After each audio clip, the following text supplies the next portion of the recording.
Yo, it is another episode of the Keeping It Wood podcast. Welcome. Let's just start it off, the way I always start it. jjwoodcomedy.com. Find my upcoming show dates. Buy t-shirts. Help me support my dog that you've seen on the last two episodes being hell of annoying to all my other guests, but very lovable at the same time. This podcast is sponsored by Larry's Unreliable Lawyer Services. Did he even pass the bar exam? Probably not. Will you get away with speeding through a school zone like you're a blend of OJ and Casey Anthony? Definitely not. But Larry got a dope suit game that he got thrifting in the Caribbean with his soon-to-be ex-wife. She doesn't know that yet. As a matter of fact, Tina, if you're listening, it's not working. It's not you. It's not him. It's the game and the fact he's banging your sister. He will fail at his job, but by golly, he looks decent doing it. Larry's Unreliable Lawyer Services. Don't mention me. As a matter of fact, this is not a real business. I would hope not. Yeah. My guest today, we got my man Taylor Dunn. What's up, dude? What's up, man? How are you doing, man? Thanks for coming I early appreciate in the morning. it. Yeah, absolutely. You got to hook me up with that Larry's law firm. Yeah. Because oh my God, I hope he's paying you a lot to do that sponsorship, man. No, but he's got a good hookup on a tamale truck, so Yeah. that's why we keep him around. There's a guy who in Alabama, his name is Mike Slocum, and he has the funniest commercials. Like, look it up on YouTube whenever you're done. It's like, I'm Mike Slocum, and I'm the Alabama Hammer. And it's like, it'll be like a deer walking through the forest, and then it's him looking through a scope, and the deer gets big eyes, and he just blows its head off, and money goes everywhere. And it's like, Sick. I'm Mike Slocum, the Alabama Hammer, and I'm here to stand up for you. And it's like, he's got other commercials where he's like beating up kids, like, I'll stand up to the bullies for you. It's the funniest shit, and it is dead serious. I will fuck that kid up, man. Yeah. That sounds like Ted Nugent style shit, dude. Hell yeah, it's I so saw, funny. I went to a concert, this is years ago, and it was Styx, REO Speedwagon, and Ted Nugent. And Ted Nugent was so funny, bro, because, like, he introduces the whole band. He's like, this is so-and-so on bass, that's so-and-so on drums, and then I'm Ted Nugent, not a goddamn thing you could do about it. And I was like, fuck yeah, bro. Hell yeah. Like, that was so dope. That was a cool concert, too, because, like, I mean, I was very open about my weed consumption. Mm-hmm. And then I was with my friend and my roommate at the time and his family. And he had just turned 21. And this was like the day that he decided to say, you know what, guys? I smoke weed, too. Mm-hmm. And I was like, fuck yeah, bro. Here, hit this. Mm-hmm. Hit it in front of your mom. I'm like, good times, dude. Good times. Speaking of weed, bro, what are you thinking about my hoodie here? That is pretty sick, man. Yeah, this is my I've realized that through most of the episodes, I've been wearing the same exact clothes or the same hoodie. And I'm like, I got to switch it up, let people know that I'm not homeless and I have other clothes. And I also wanted to let people know that I smoke weed. And this is this is the hoodie to wear. Yeah. For the longest time before weed was legal, I would I would hate to wear like a Bob Marley shirt because everyone would always ask me like, hey bro, you know where to get any weed? I'm like, yeah, but not for you. Like, When did it become like legal here? I think it was 2018, Okay. I believe. That was such a big surprise to us because we moved here about a year and a half ago from California. Mm-hmm. And, obviously most people's mindset when you tell them you live out in California, they're like, oh, like, I bet you smoke weed out there. And yeah, like I can, but my wife can. And there's not that many dispensaries. In California? Like, we would have to drive maybe like Mm-hmm. 30 minutes to go to a dispensary that wasn't like in the ghetto. Yeah. Like a nicer one. And like an Apple Store dispensary. yeah, like the it's so wild here because like I live on base and there's like 4 dispensaries right outside my house. Like I'll go to the vape store, there's a dispensary right next door, so people will see me like getting out of the car in my uniform and I'm like walking in and people are like, what are you doing? are you about to go in that weed store? I'm like, no, I'm just going to the vape store, dog. Yeah. Yeah. Vape Nation, dog. Hell yeah. Dude, it was wild, dude. Oklahoma had no, like, I don't want to say they had no idea what they were doing. It was, they had to stop letting dispensaries open for a little bit because at a certain point, there were more dispensaries in the state of Oklahoma than California and Oregon combined. I believe it. And now it's just like there used to be 7 dispensaries within walking distance of my place, and now there is like 2, I think. Mm-hmm. Like it's like there was like a big boom, and then it just wasn't that much. We actually had a cannabis cup here. I think this was 2019, I believe. There was a High Times Cannabis Cup that was here, and where they fucked up was it was a 2-day event. The first day, 311 was playing. Second day, Slightly Stupid was playing. And Slightly Stupid is one of my favorite bands, so I was like, fuck yeah, like, I'm going to that. So there was a code that got leaked that said, like, hey, you can get free tickets, like up to 20 tickets if you use this code. Mm-hmm. And it was only supposed to be for, like, industry people, like, all this stuff. Somehow that shit got leaked to everybody in Oklahoma. And so the first day was a complete shit show. Oh, I didn't go to the first day, but, like, there was, like, I want to say, like, 100,000 people showed up. I could be wrong. But from what I heard, it sounds about right. They ran out of food. They ran out of water. People were passing out. Like, there were just people that couldn't even get into the event because they were waiting in line too long. It sounds like. Yeah. It was like, dude, I was working that night at a bar, and then everyone shows up, and they're like, "God, dude, it was fucking awful." And da-da-da-da-da. I was like, if I were you, I wouldn't even go tomorrow. And I was like, well, I'm going to roll. Oh, yeah. And so me and there was like 6 of us, dude. Like, we all got in an Uber. We got to the thing. I was in line for 5 minutes, and I was greeted with a bottle of water and a slice of pizza. And I was like, you know what? I was like, it's kind of yeah, this is all right. Yeah, this is pretty cool. I don't know what the fuck y'all are talking about. And, buddy, I was so stoked because I was one of, like, the only ones in my friend group that had his medical card. Mm-hmm. And so there was, like, anyone could go. But if you wanted to go to, like, the fun stuff, you had to have your medical card, right? But then what we did was there's all of us that had our medical cards, and we just kind of stood in a circle, and our friends that didn't have it kind of sat in the middle, and we all just, like, walked in, like, to the little, like, weed carnival, the cannabis carnival part, you know?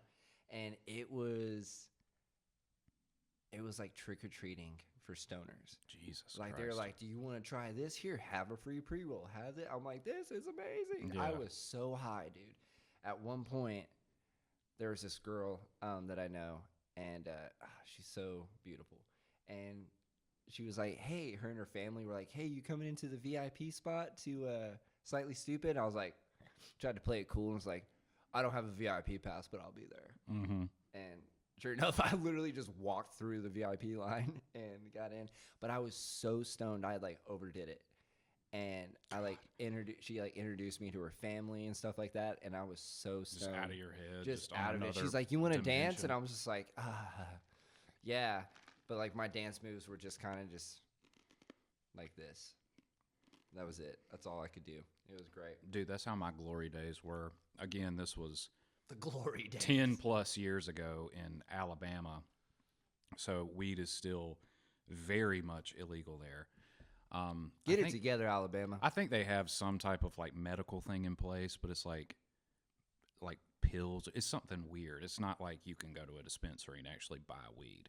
But yeah, this is all like high school, like right after high school. And it seems like the times where I was like, it would be like a big plan, like, oh yeah, we're going to get stoned and go to this like Halloween party at this bar. I would get so uncomfortably high. Like I went to this thing one time, it's in Auburn, Alabama, and they had this big Halloween party, and I went up there. I was like 1 year out of high school, so I was like 19. It was all these college kids, which realistically, they were about the same age as me, but for some reason, I felt like they were older. Mm-hmm. And I show up over there, and they're like, hey, man, you smoke weed? I'm like, yeah. and I take like one hit off of a grab, and I am annihilated.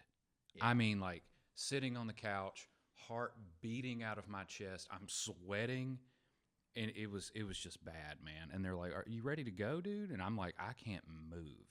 I'm uncomfortably high right now." It was bad. So like I was like just drinking water and like just trying to get through it, but You know, when I start feeling like way too confident with my cannabis consumption, I like to at least once every couple months like to overdo it and cry just to oh let me God. know that like just to let me know that like you know what Oh, shit.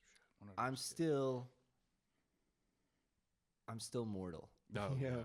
I have a couple of my friends, bro, and they just man they overdo. Like we'll smoke like joints that are like fucking 3 or 4 feet long, you know, and they're like, you know, I was like, what's the occasion, guys? It's fucking Tuesday. I'm like, God damn, like really? It's so excessive, you know. But hey, it's all great. I love the Buc-ee's sweater, Oh hell yeah, man! dude. Buc-ee's is fucking church, bro. I love it. Like anytime I go through Texas, Mm-hmm.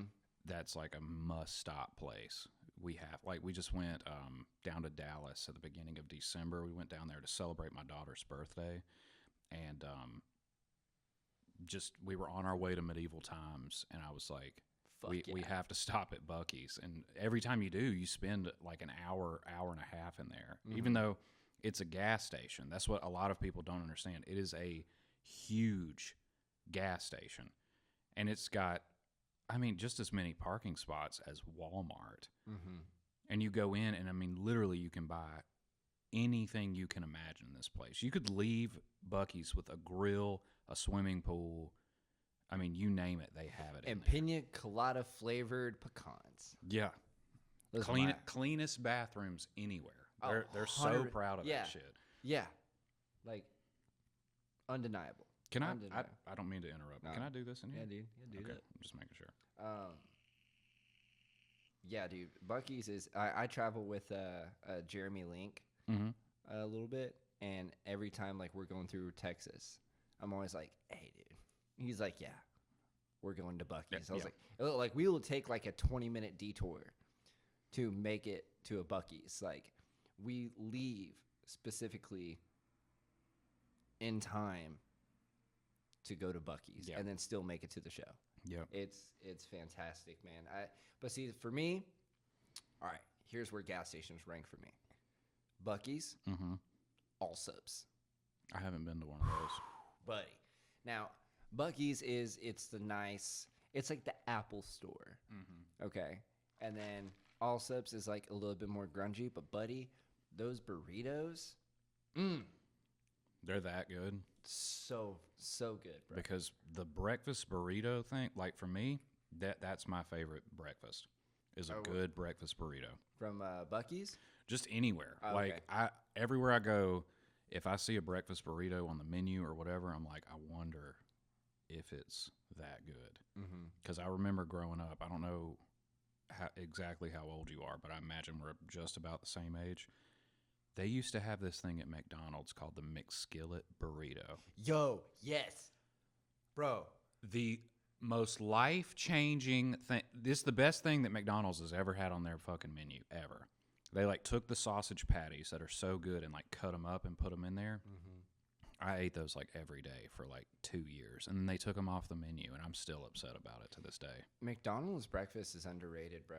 Oh, yeah. Like, say what y'all want about McDonald's and stuff, but, like, you cannot deny the fact that they make damn good breakfast burritos. Yeah. I might actually hit McDonald's after this, dude, to be honest. You got one It's right that down the road. early. We can still make it. Yep. We can still. I was up at 6 o'clock this morning getting ready to do this podcast. The last time I did a podcast this early, it wasn't my podcast, but it was really early, and there was 4 of us, and we talked about different ways that you can come. I think we said come like 187 times or some shit like that. It was How many different ways can you? 36. That's what we came up with, I think. I don't know. I don't remember. I'm just making that up. But like we did talk about cum a lot. Yeah. God. And it's too early to talk about that. That's wild. Yeah, man. How's comedy going for you, man? How are you digging it? It's going good, man. I'm not really producing many shows right now. I just kind of decided to take a step back and just really what did it was after the shows that I was doing at Glamour, I went to San Diego for about 2 weeks, which is actually a funny story. So I went out there. I'm in the Navy full time. That's what I do for my job. They paid for me to go out and take a class. And I was really looking forward to it because I used to be stationed out there. And I was like, okay, cool. They're going to set me up in a hotel. They're going to get me a rental car. I'm going to hit up all my comedy buddies from out there and like set up a bunch of shows. So I'm planning this like months out. I'm producing a show out there. I'm on a couple of like really good spots. And, you know, everything's good. I finish up those last few shows at Glamour. I have somebody in place to basically see over things while in my absence. Shout out Julie Drake. Well, I get on the plane, I fly out there, and I stay in the hotel for 2 days, right? And like the day before, I like go out and get a massage. Like it's nice. I go have dinner. It's cool. And then Monday morning, I get completely dressed in my uniform. I go to the schoolhouse. I walk in. I'm like, hey, yeah, I'm here for the class I'm supposed to take. And they're like, oh, yeah, that class doesn't start for 2 weeks. Fuck. And I'm like, okay, so what the fuck am I supposed to do now? And they're like, I guess get in contact with your chain of command. So I call them. And they're like, yeah, we're just going to buy you a plane ticket and we're going to get you back. Your flight leaves at 5 a.m. tomorrow morning. So I have to go back to my hotel room, pack all of my stuff back up. And I was supposed to be there for 3 weeks. So I like brought my PlayStation. I'd bought groceries for the hotel room, all this shit. And I'm in the same time frame. I'm canceling these shows or like making it so that they can still run without me there. So like somebody that I had on as a feature, I'm like, hey, do you just want to take this and then whatever money you make from it, you can just keep? And they're like, yeah, man. So it was just such a clusterfuck. And then I flew back here and it was this huge like, well, what if, you know, am I going? Am I not going? And it was so stressful. And the whole time I'm like, I don't want to mess up anybody's schedule or anybody's booking. So I just tell Julie, just keep everything the way it is. And I go back out to San Diego. And I'm only there for 2 weeks this time, but I had a blast. Like, no shows that I had to produce, none of that stress. It was just show up, say hey to friends, do comedy. And it was so nice. Like, just zero stress. I just roll in, you know, hey, what's up, man? Yeah, good to see you. And you go up and you do these great shows. Like, I did the Comedy Store in La Jolla one night. That was awesome. And it was a Tuesday night, and there's like people coming down from LA that were headlining on it, and some people I knew, some people I didn't know, but I'm like, oh shit, this dude has 600,000 followers on Instagram, like, and that just happens there. I got on in this theater show at this place called Abnormal Nights, 700 people on a Thursday night.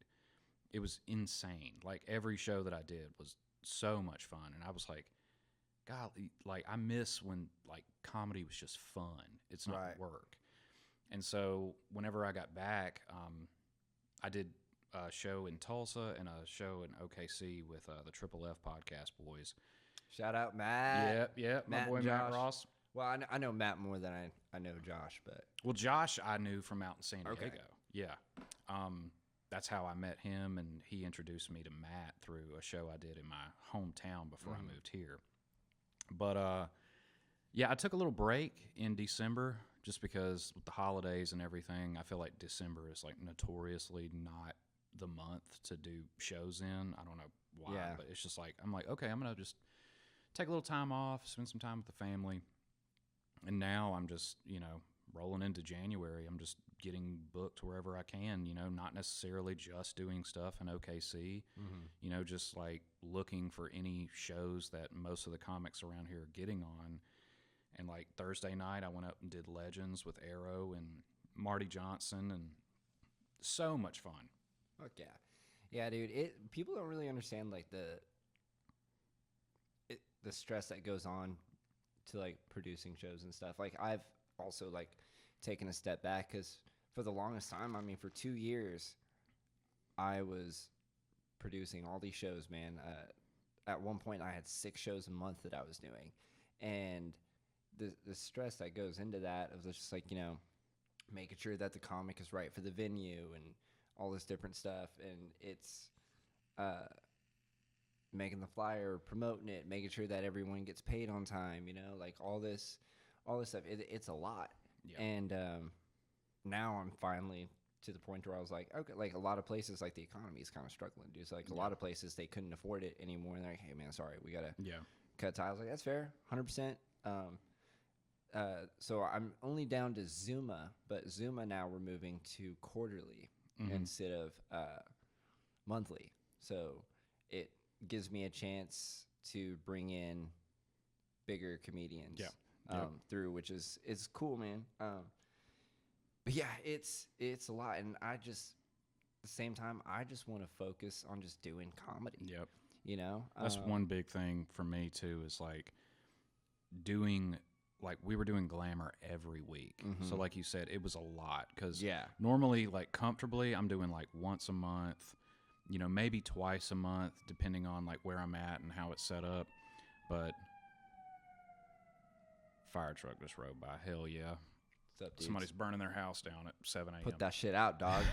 Put that shit out. But yeah, like we just, what were we talking about? I have the attention span of a Cocker Spaniel. I'm sorry. No, you're good. We were talking about Glamour, and, putting on shows. Yeah, I was just doing it so frequently that, Wednesday nights would roll around and it felt like work. Like I'd be tired and I'd be like, fuck, I would love to just go to bed early tonight. And I would go down there and, I kind of felt like I wasn't giving it the energy that I should have. Like there were nights I'd host and I would literally just get up there, do the announcements, and then, all right, here comes your first comedian of the evening. And then I'd step off stage. Yeah. And it kind of just started to groan on me a little bit. And I was like, you know what? I need to work on my own personal act. I'm trying to get to like the 25-minute, 30-minute mark comfortably. And, obviously you want to be able to build an hour. You want to be able to build a headline set. Right. So that's what I'm really focusing on right now. No, it's a lot better just because even like I think so far I only have 3 shows in OKC so far this year. JJWoodComedy.com. Go check out where all the other ones are. But yeah, a lot are just like Texas, Louisiana. I'm going to Louisiana for the first time in April. Kind of stoked about that. I want to wrestle an alligator while I'm there. Hell yeah. But yeah, it's just I'm the same. Like I'm working on getting a full hour done, and it's tough. It's I mean, I have nothing else to do today, well, or throughout the day. So it's nice just to be able to sit down and write and work on stuff. But yeah, I just want to focus on just doing comedy because the whole producing thing just. And I've told like all the new guys that are starting to do it and stuff. I'm like, here's the blueprint. Do it. Do with that what you will. Yep. And see what happens. But yeah, dude. So we didn't bring a snack today, but we brought coffee. White girl breakfast. Hell yeah. Cheers. This is pistachio cold cream cold brew. Ooh, nice. I don't think I've had a hot cup of coffee in like 2 years. I love iced coffee to the point to where I'll make coffee like regular Cafe Bustelo in a French press the night before, and I'll put it in the refrigerator so that I can drink it cold in the morning on my way to work. That's what's up. Yeah.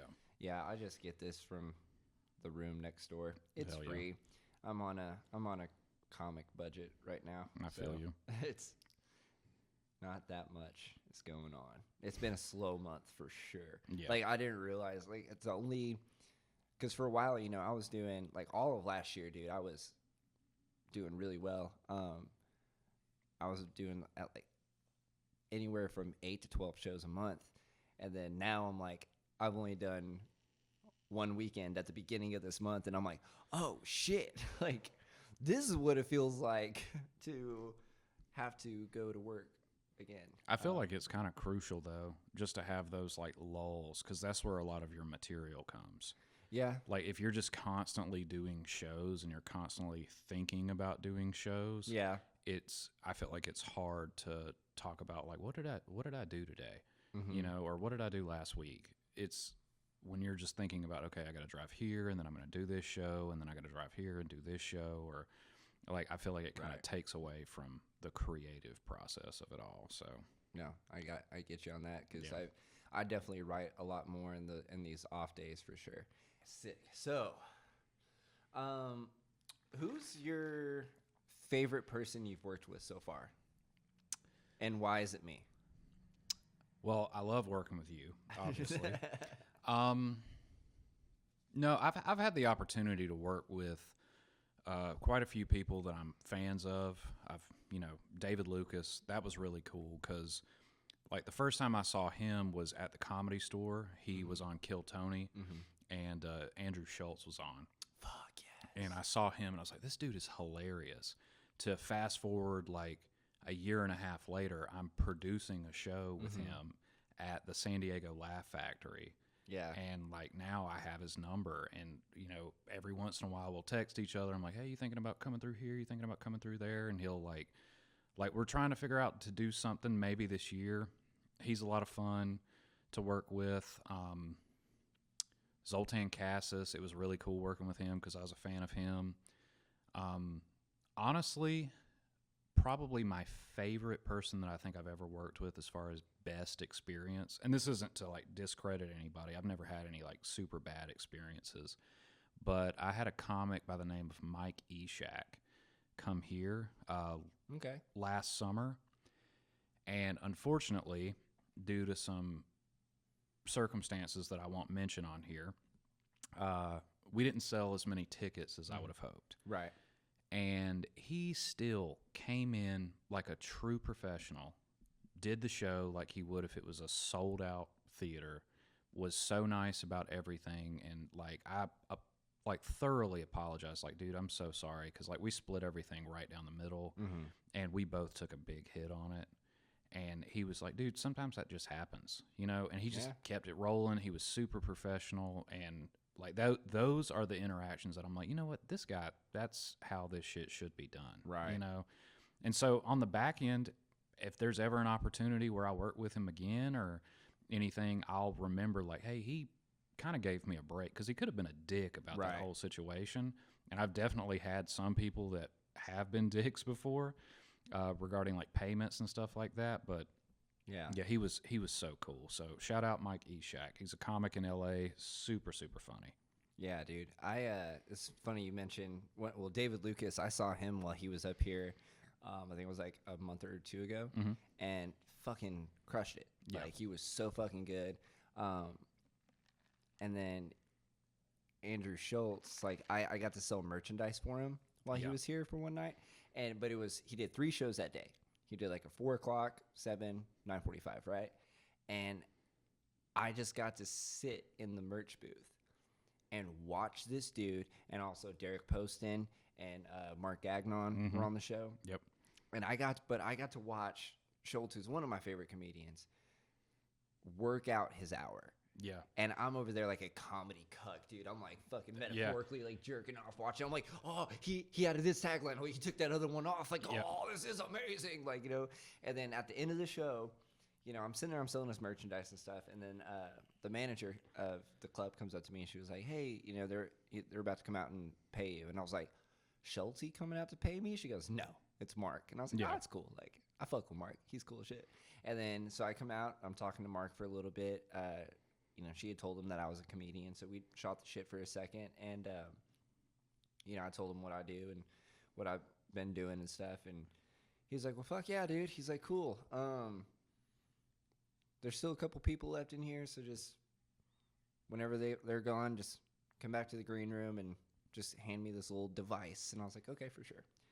And so I go in after everyone leaves, and he's like, oh yeah, come on in, dude. And fucking Schultz is sitting there eating some peanut M&Ms on the couch, and they're like, hey, this is JJ. He's the thing. He was selling merch. And I was like, what's up, dude? And I got to talk to him for like, I kept it to like 45 seconds of just shooting the shit with him, but he was super cool. I looked at Derek, and I was like, hey, man, we actually got a lot of mutual friends together, so that was kind of nice. And then, yeah, I was just like, all right, see y'all later, and I just dipped out, dude. I was so stoked. But there was them.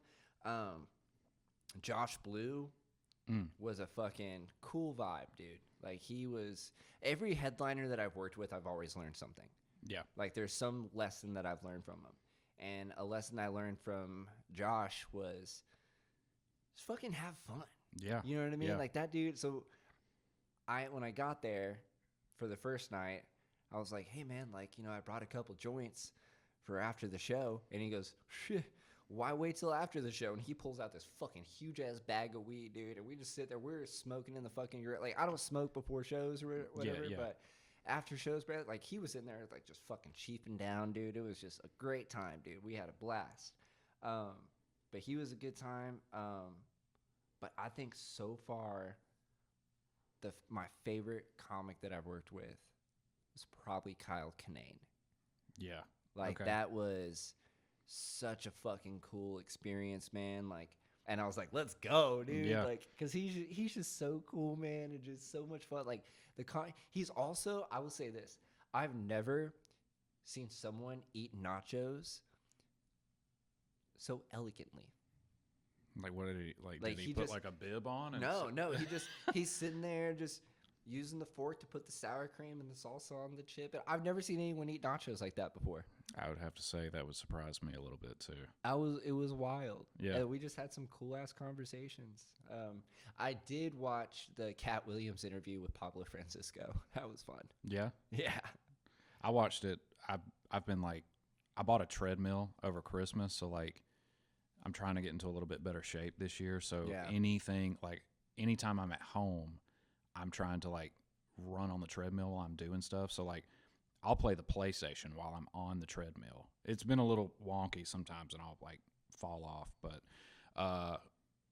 I watched the whole like Cat Williams interview and ran like 4 miles while I was watching it in front of my TV. So yeah, it was motivating. It is motivating, dude. Like, that shit was it's wild. And the funny thing is, like, so many comics have come out in support of him. Yeah. And they've been like, yeah, dude, like, fuck Steve Harvey. Like, fuck all these dudes. Like, and they're saying all this shit. I'm like, god damn. Like, I get on TikTok now, and it's like everyone's like, Bernie Mac was he's warning all of us and shit. Like, yeah, it's fucking crazy. Some of the comics, like when you brought up Andrew Schultz, like I said earlier, the first time I ever like got to see him in person, because I was a big fan of his, like he really had like a big streamlined mountain climb, I guess, in like 2018, 2019. That's when I saw him at the Comedy Store. And he was just a guest on Kill Tony. Well, for Christmas that year, a buddy of mine bought me tickets to watch him film his special, which was supposed to be in the summer in LA of 2020. Yep. We didn't get to use those tickets until late 2021. Oh, wow. So it was almost 2 full years of waiting. And he decided to film it in Austin instead. But the 2 times that I've seen Andrew Schultz were both at in LA.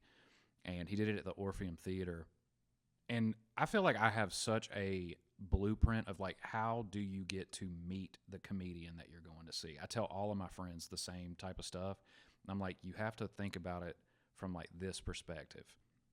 The Andrew Schultz thing was a little bit different because he was like shooting promo for his Instagram and stuff before the shows. And he had rented this fucking like sick looking lowrider.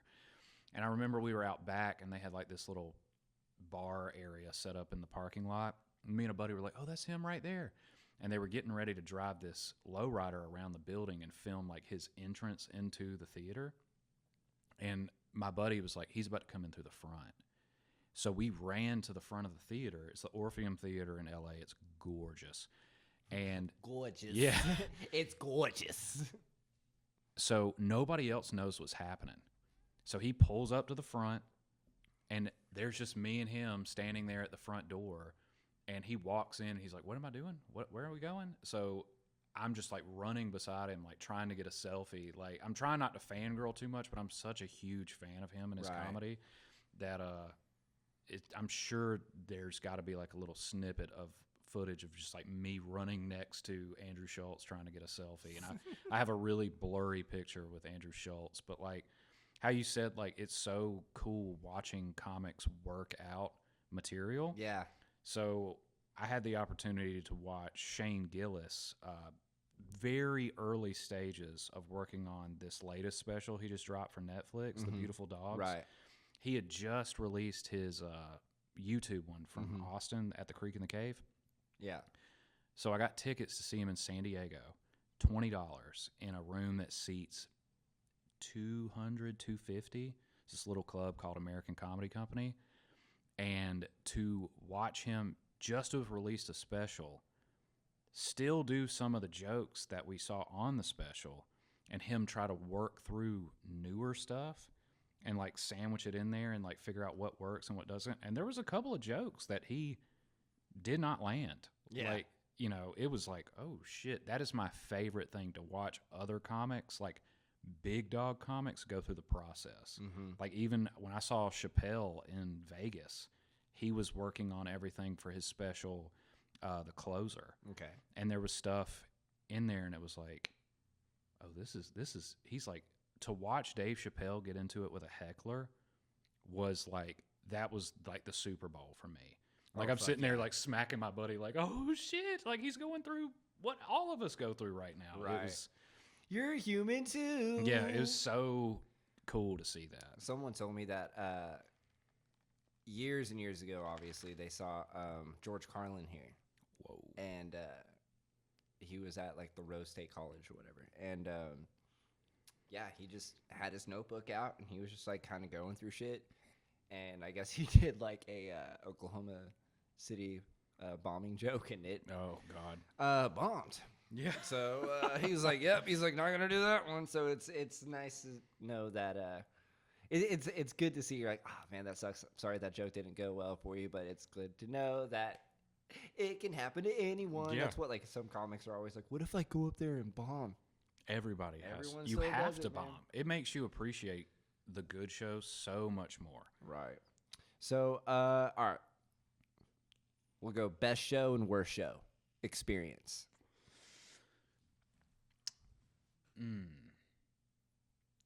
We'll say best for last. What's like the worst show experience you've had? Okay. Well, it's a little bit of a story. I'll try to make it as short as possible. So, Okay. I started doing stand up in Birmingham, Alabama when I was 18. Sick. Just out of high school, did it at this club down there, the Stardome Comedy Club. It's still open to this day. And you had to be like squeaky clean, and that's really how I like first learned how to like write any jokes. And being 18, you know, I don't really have anything filthy to talk about yet. Right. Well, I started doing it, and I did like 4 or 5 shows when I was 18, and then nothing for like 4 years. So when people ask me how long I've done it, I'll realistically tell them like, I've been doing it like 6 years, because I don't like to count that like 4-year break. So when I decided to start doing it again, fast forward, 4 years, I'm married, I have a 3-month-old at home, and I'm in Mississippi. I get booked on this like open mic show in New Orleans. And, I'd like planned it around like a fun night out with a couple of my Navy buddies. Mm-hmm. Well, they didn't understand like, oh, I'm booked on a comedy show. So we drive down there, and I'm like, all right, y'all just drop me off here, and I'll meet y'all on Bourbon Street. Right. Because they didn't care to come. They were like, we don't want to watch that shit. And I was like, okay, cool. So they dropped me off at this place, and, I'm out of the game. I'm not, it's so awkward because I haven't, like, interacted with any comedians in a long time, and, like, I'm out there just, like, oh, yeah, I'm Taylor. I'm in the Navy. And there's this one guy. He's this white dude. And you can tell he's been drinking. And he's like, yeah, man, I just did a 30-minute special for HBO and all this shit. And I'm like, I'm starting to kind of look at him like, what the fuck are you doing here, you know? And he takes me into the bar next door and buys me a shot. And I'm like, okay, maybe this guy's cool. Well, the show starts. The host is a black guy. And you can already tell whether this is about to go, I'm sure. Yeah. Here we are. The guy that bought me a shot and his friend are belligerent at this point. And the host is on stage just kind of doing his like opening 5 minutes and getting ready to like start introducing everybody. Well, the dude who bought the shot decides to walk up on the stage in the middle of the guy's set and put his beer on the stool, like walk right in front of him. And it's just like so awkward for the audience. And it's pretty, like the room is like an all black room. Right. Me and these two drunk white guys are the only white people in there. Well, the host is like, what are you doing, dude? And he starts kind of cracking on him a little bit. Well, then out of nowhere, this drunk dude decides to say, the only reason anybody's laughing is because you're telling these N-word jokes. And he said the word. With the A or the R? The R. And I'm just in the back of the room like, oh my dear God, here we go. Well, the host smacks his beer off the stool. It smashes against the wall. And he's just like, you know what? I could have everybody in here beat the shit out of you, but I'm going to do one worse. I'm going to let you get up here and embarrass yourself. So he puts him at the front of the lineup, and he gets up there and does probably the worst 3 minutes of comedy I've ever seen in my life. Because he's already pissed everybody in the room off. And guess who has to follow him? Yep. Yeah. And I haven't done comedy in like 4 years. I'm ridiculously nervous. And so I just kind of go up there and I'm like talking about like having a baby and stuff like that. And then out of nowhere, I'm like, you know, I'm not like your stereotypical white dad like these two guys sitting up front right here. And it just explodes. But aside from that one thing, I bombed pretty hard. And it was just super awkward. And then I walk outside, and the dude's like, can I get a cigarette? And I'm like, no, get away from me. You're about to get murdered. Yeah, I want nothing to do with you. Yeah, so it was... So that was the worst That was one. probably the worst, yeah. What was your best experience? Best show? Like the show that made your wiener wiggle. You went home, and you made so much jizz afterwards. You're like, yeah, that was awesome. I've had a lot of, like, really like cool experiences where I was like, man, I can't believe that happened. But hands down, the one that still, like, if I think about it long enough, I'll get chills, was the show I did in my hometown before I moved here. Yeah. So I set up this like show. I called it the Wetumpka Comedy Kickback Give Back. And I had David Lucas come headline it. Dope. Again, shout out David Lucas, super cool. Came to the sticks of Alabama and did a comedy show. Because there's not a comedy club within 2 hours. Hold on, let's pause this just for 1 second. All right, so we're back. I had to poop. That early morning coffee is a thing. All right, so you still want me to talk about the best show? Yeah. Best show you were talking about. You're in your hometown. David Lucas was there. I set this up like months in advance because I knew I was going to be transferring to Oklahoma, and I knew I was going to be in Alabama for about a month, and I was like, I want to do a show in my hometown. Right. David Lucas agreed to headline it, and I start setting it up. And in my hometown, like, there is no live entertainment within a 30-minute drive. I mean, obviously there's music and stuff on Thursday nights or whatever, but you want to hear Margaritaville every fucking third Tuesday. You go to Mississippi, or no, this is Alabama. Alabama. You go to Alabama, you'll hear "Sweet Home Alabama" 1,000 times. 1,000 times at every open mic. But I started setting this up, and I did it as like a charity benefit because I set it up perfectly with my 10-year high school reunion. And like I wanted to do something that could get the whole community involved, and I did it. The kickback give back was we would raise once everything was kind of paid off, I profited nothing from the show.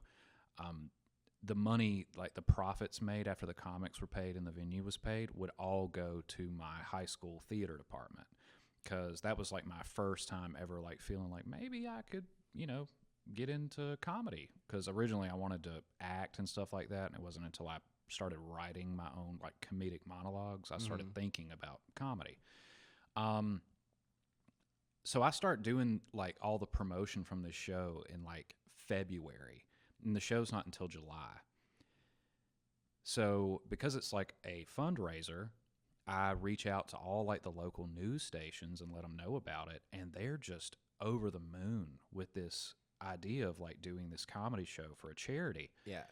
And I did like 3 interviews over Zoom. I'm still in San Diego. We're packing up our house to move, and I'm doing these interviews over Zoom with the news, which is hella like scary because it's live. And you're like, don't say fuck. You're just Don't sitting there, say and then all of a fuck. sudden you're on WSFA talking to these news anchors that you've seen your entire life, and you're like, okay, and trying your best to like not cuss, tell them about the shows. I did 3 of those types of interviews. Don't fart. Yeah. Don't have your cat walk in front of the screen and shit like that, which No that did pussy on happen. the film, bro. That happened one time.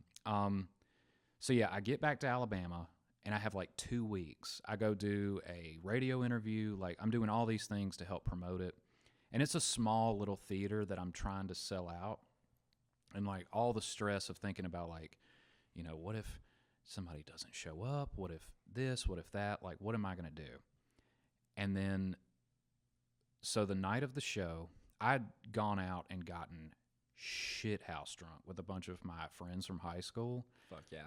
I woke up the day of the show. I'm so fucking hungover. And I have to go to the theater and set it up, because it's set up for like a Broadway-style play. Right. And the agreement was that I had to leave everything on stage the way it was, but I was like, okay, well, I'm going to cover it up. So we put up like this black curtain partition in between, and I'm so hungover. My family had gone out on the lake with my in-laws that day. Yeah. So whenever I get done setting up for the show, I go to Subway. I throw up in the bathroom at Subway. Fresh. And which is such a, because like I'd hung up posters, and like the people that worked at Subway recognized me from the posters, and they were like, aren't you the, and I just come in like I'm about to turn into a fucking werewolf into the bathroom, and just in there, come out, eyes all bloodshot, face pale, sweaty and shit. Give me a foot-long meatball sub now. I go home, try my best to eat that without throwing up again, take a 2-hour nap, get up, go to the venue. Get to the venue, David Lucas calls me, and he's like, hey, I'm going to be running a little bit late. I'm like, fuck, because it's not like I can just call another comic if he doesn't show. People start piling in. And I mean, it's like a family reunion. There's people showing up that I haven't seen in 10, 15 years. And I'm like, oh my God, like high school classmates, teachers, friends, my Navy buddies from when I was stationed in Gulfport drive up to come. And I'm like trying to like greet everybody, but I'm also the producer and the host of the show. So I'm doing all of that while still trying to be like nice to the guests and like, oh, how have you been? Oh, I've been good. Hey, I got to go outside and talk to the news real quick. The news shows up. They want to interview from me. I'm still hungover while all this is going on. And then the 2 openers I had on that show were Matt Ross and Josh Francis. Fuck yeah. So it's my first time ever working with Matt. And I was like, hey, so you'll go first, and then Josh will go second, and then David. And they're like, well, where's he at? And I was like, I don't know. He's not answering his phone. They're both such professionals. I told them, I was like, hey, if all else fails, just go until I tell you to stop. And they were like, okay. Bet. And, I'm backstage. I'm like, please let this work. Let this work. And it got to a certain point. We had already postponed the start of the show by like an hour. And they were like, dude, we have to start this. And I was like, okay, yeah, you're right. And I played this music intro that I had this radio DJ that I'm real good friends with record from me. It was like just like my intro to walk out on stage, and it was set to Money for Nothing by Dire Straits. Like right when the beat drops is when I walked out. Good song.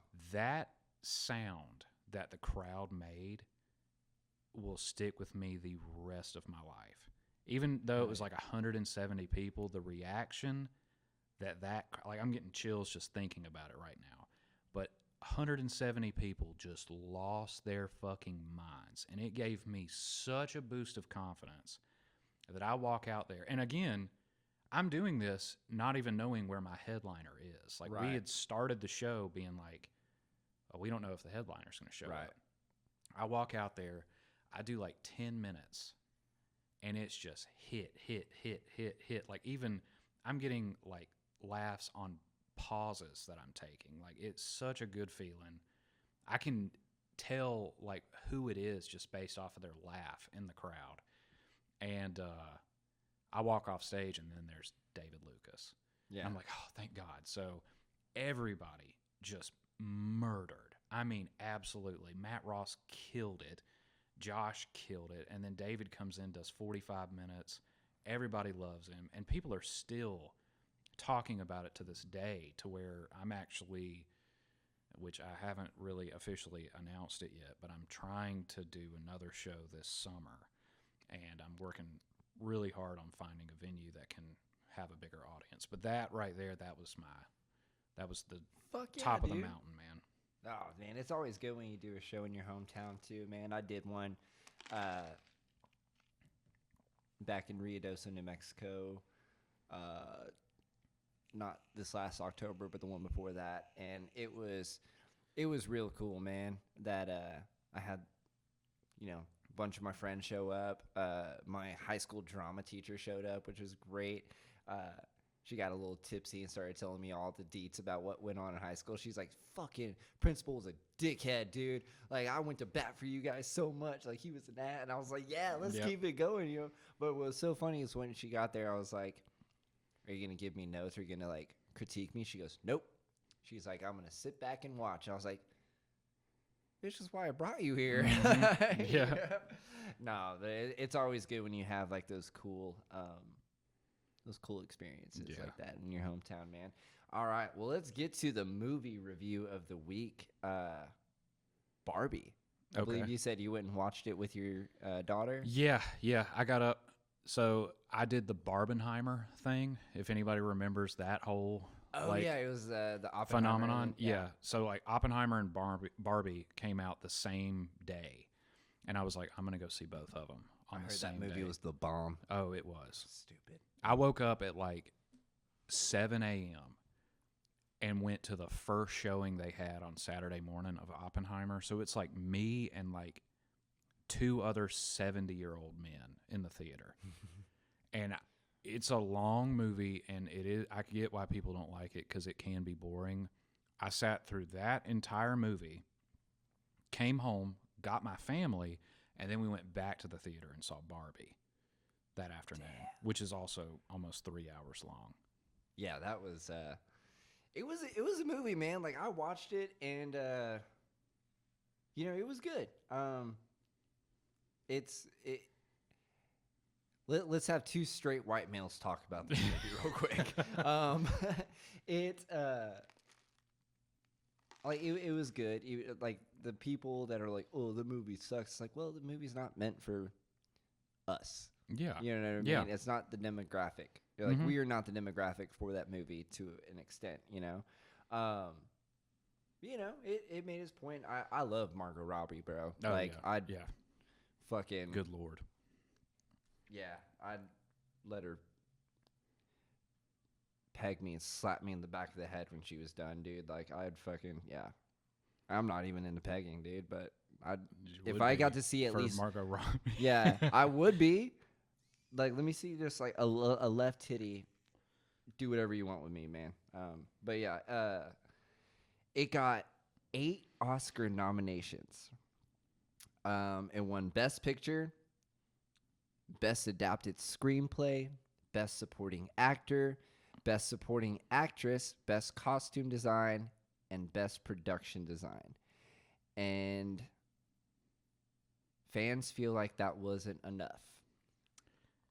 So I think I saw every movie this year that I was like, yeah, this is going to be nominated for a shit ton of Oscars, and this is probably going to be who. Like, I always like to be like, oh yeah, he's going to win.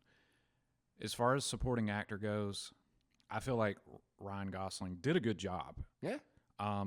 But he's not going to beat Robert Downey Jr. in Oppenheimer. Robert Downey Jr. gave a groundbreaking performance, and I was surprised watching. I was like, holy shit. Like, he definitely, you could tell he's on the Oscar hunt when he took that role. Right. The whole movie, Barbie, like after watching Oppenheimer and then watching Barbie, my wife was like, what did you think? And I was like, that was more deep than Oppenheimer. Like, it talked all about like psychology and like gender role, like all these different things. It definitely wasn't the movie that I thought I was taking my 8-year-old to. She was like, what are we doing? Like, why aren't they playing out in the sun? And she liked it. She sat through the whole thing, but it wasn't a kid's movie. Right. I thought a lot of it was really funny. There was a couple of jokes in there that I literally laughed out loud at, which is hard to do in a theater. But yeah, like production design, I feel like that's probably going to get it. And who knows? I mean, shit, it may win Best Picture. I mean, you really can't tell anymore. I personally, and I know this isn't really on subject, but I personally, if I had to give the award out, Best Picture, I'm giving it to Killers of the Flower Moon. Okay, I haven't seen that one yet. Oh my god. Yeah, I'm gonna have to watch that one. But yeah, the Barbie movie, you know, it does like kind of touch on the whole men run everything, you know, women have it tough style stuff, and they do, you know, 100%.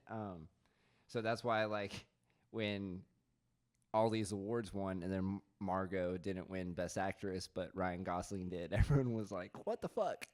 Like, she didn't do a bad job. She didn't by do any a bad sense. job. Margot Robbie is a phenomenal actress. She's like, fantastic. not only is she gorgeous, but she is like. Have you seen that one movie? I forget the name of it, but she plays like a famous figure skater. Nuh-uh. She's great in that, and I'm pretty sure she was nominated for that role as well. But I didn't feel like, when I watched it, I didn't feel like, oh, she's going to get an Oscar nomination. I did kind of sense that from Ryan Gosling in the movie, because he did so much. Like, Ken is almost just as big of a role in that movie as Barbie. And I mean, he sings in it. He does so much. I don't think he'll win, but well, he won an Oscar, didn't or a he? Golden Globe, or he won something. It was probably a Golden Globe. What was like? No, it was the Oscars were just here because Joe Coy was on. No, that's the Golden Globes. Was that the Golden Globes? Yeah. See, I don't even watch this shit.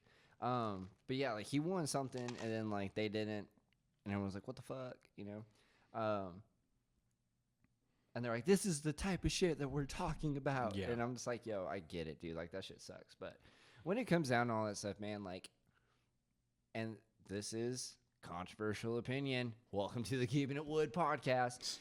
Men and women will never be equal. There are things that men can do that women can't. There's things that women can do that men can't. That's just, just how it is, man. Yeah. Like, you know, and, you know, it's the same thing that when people, who was it? It was Dave Chappelle. It says, like, if women and men were equal, there wouldn't be WNBA. You know? Yep. I would still like to see Ronda Rousey throw down with, like, Nate Diaz.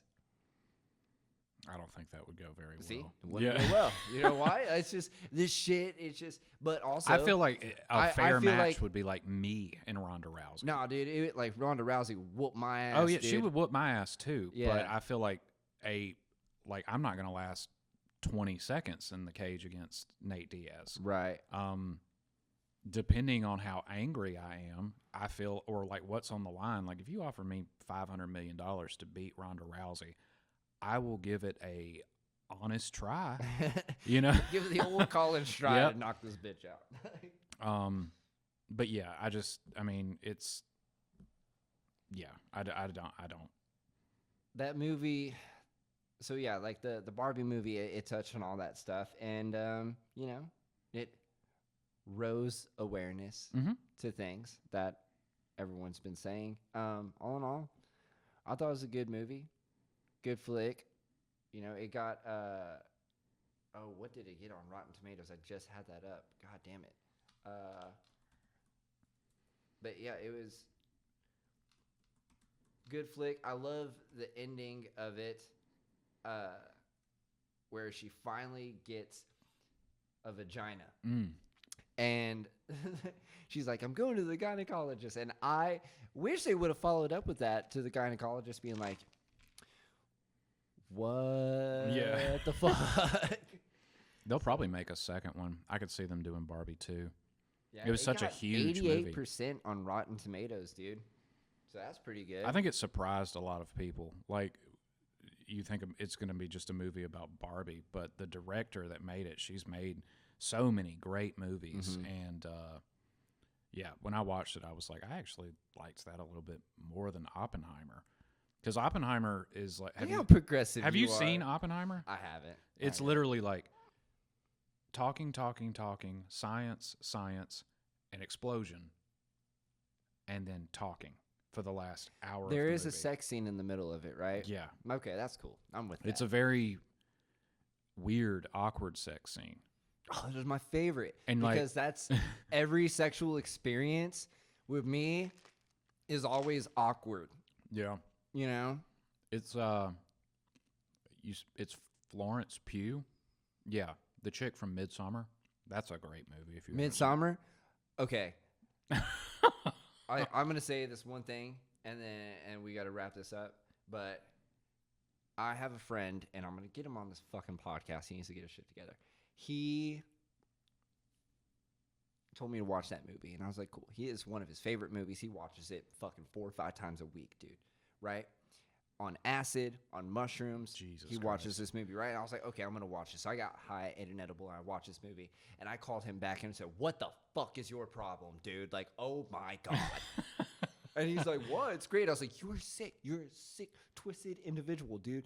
I was like, that woman jumped off the fucking cliff and face planted and all this. It was a fucked up movie. And we'll get to that soon on another episode of the Keeping It Wood podcast. But like, Taylor, where can we find you? Where can we find out upcoming shows, social meds? So you can follow me on Instagram at Taylor Dunn Comedy, Facebook Taylor Dunn. I don't really do Twitter or X or whatever it's called now. Yeah, I'm pretty much X either. I've been more of a Molly person back in my day. I don't really do drugs anymore, but yeah, Taylor Dunn Comedy. I'll pop up somewhere. This upcoming month, February, I'm going to be at Put a Cork in It, Nick Campbell's show that he runs down there, and I'm going to be doing Comedy Avenue in Lawton. That's a cool on the spot, 25th, man. Yeah. Who's just on this podcast and we were talking about it? Dave Branch. Dave Branch was just on, and he's doing comedy. They have a bidet, and I've never used one. It's an experience. The one time I was at Comedy Avenue, I didn't have to poop, and I want my first time to be special. So Andrew, like, holler at me. Let's get me back there. Hell yeah. Well, I want to poop in your venue. I want book me so I can poop in your venue. Respectfully. I'll probably cut that part out. But yeah, this has been another episode of the Keeping It Wood podcast. Taylor Dunn, thank you so much for coming so early in the morning. Thanks, man. Thanks for having me. Have a good one. Peace.